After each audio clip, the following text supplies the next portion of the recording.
नमस्कार, मैं Anil Chaudhary Republic Renaissance से।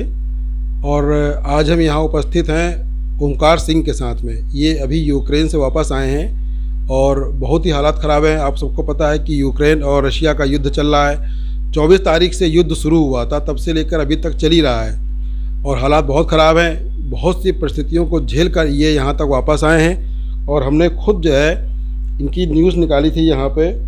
इसलिए जो है आज हम इनसे, चूँकि सर्वसुरक्षित वापस आ गए हैं, हम ये इनसे जानने की कोशिश करेंगे कि ये किन परिस्थितियों में वहाँ पे रहे और किन किन परिस्थितियों पे इन्होंने झेला है।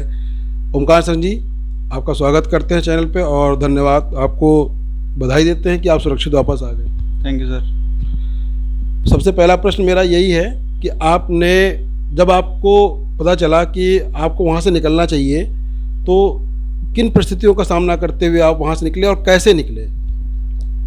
एक्चुअली हम लोग, जो मेरे फ्रेंड्स लोग थे और हम लोग थे, वो सब हॉस्टल में थे। तो उन लोगों ने तो कह दिया था, क्योंकि बॉम्बिंग हो रही थी, लगातार शेलिंग हो रही थी, तो हम लोग को कहा था आप लोग बेसमेंट में ही रहें, वहाँ सेफ़ रहेंगे, क्योंकि वहाँ पे बंकर्स बने हुए हैं। तो हम लोग को जितने भी हम लोग के कोऑर्डिनेटर थे, जो सीनियर्स भैया लोग थे, उन लोगों ने कहा कि आप लोग शेल्टर्स में चले हैं, क्योंकि बाहर सेफ़ नहीं था। बाहर सेफ़ नहीं था। फिर क्या प्लानिंग करके आप सब लोग एक साथ निकले वहाँ से?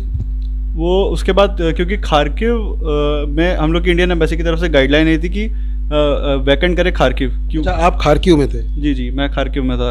वहाँ पे किस पढ़ाई कर रहे थे आप? मैं मेडिकल की पढ़ाई कर रहा था। I am 3rd year student. आप 3rd ईयर स्टूडेंट थे वहाँ पे और मेडिकल की पढ़ाई कर रहे थे। तो आपका एग्ज़ाम वहाँ पे 3rd ईयर का हो गया था? ना, होना था अभी आफ्टर 2 मंथ्स। अच्छा, ठीक है। फिर जब आप देख रहे थे कि परिस्थितियाँ थोड़ी ख़राब हो रही हैं, तो आप लोगों पहले से वहाँ निकल जाना चाहिए था? नहीं, क्योंकि हम लोग की इंडियन एम्बेसी ने कहा था कि whoever stay is not essential can stay in the country। Can stay in the country. अच्छा, ये बताइए कि जब आपको कहा गया कि आप लोग खारकिव छोड़ दीजिए वहाँ से, फिर आप लोग पूरा गुट बना के वहाँ से निकले?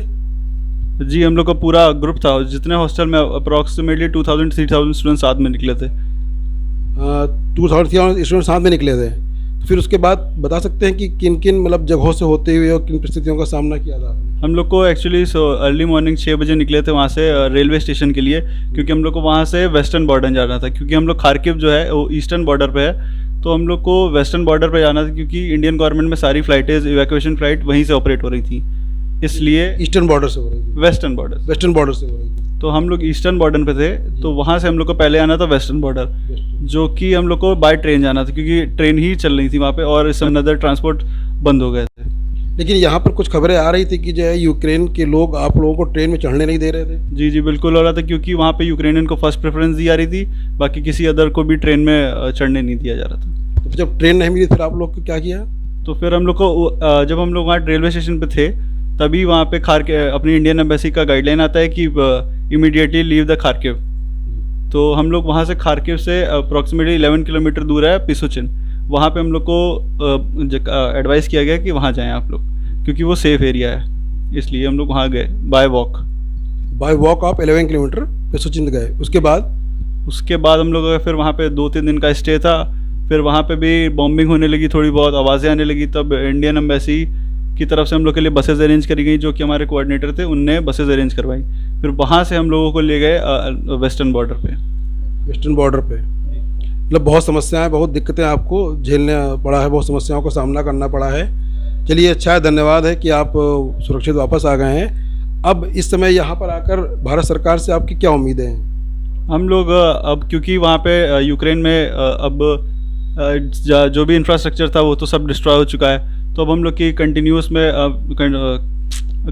कहते हैं स्टडीज़ में हिंड्रेंस आएगी, क्योंकि सारा इंफ्रास्ट्रक्चर तो बिगड़ चुका है। तो हम लोग की I am requesting from my Indian government to accommodate all of Ukrainian Indian medical students to accommodate in our Indian country। Accommodate करने की ये लोग अपील कर रहे हैं और मैं भी जो है भारत सरकार से और स्टेट गवर्नमेंट से, दोनों से ये आग्रह करता हूँ कि कृपया जो है इनकी बातों को सुना जाए और इनके साथ साथ और भी स्टूडेंट्स आएँ। आप बता सकते हैं कि आपके साथ कितने स्टूडेंट लगभग आए थे जो यूपी के थे? यूपी का एग्जैक्ट डेटा नहीं है, लेकिन अप्रॉक्सीमेटली। आपके साथ जितने बच्चे हैं? मेरे साथ फ्लाइट में अप्रॉक्स 250 स्टूडेंट्स थे। 250 स्टूडेंट्स थे यूपी के।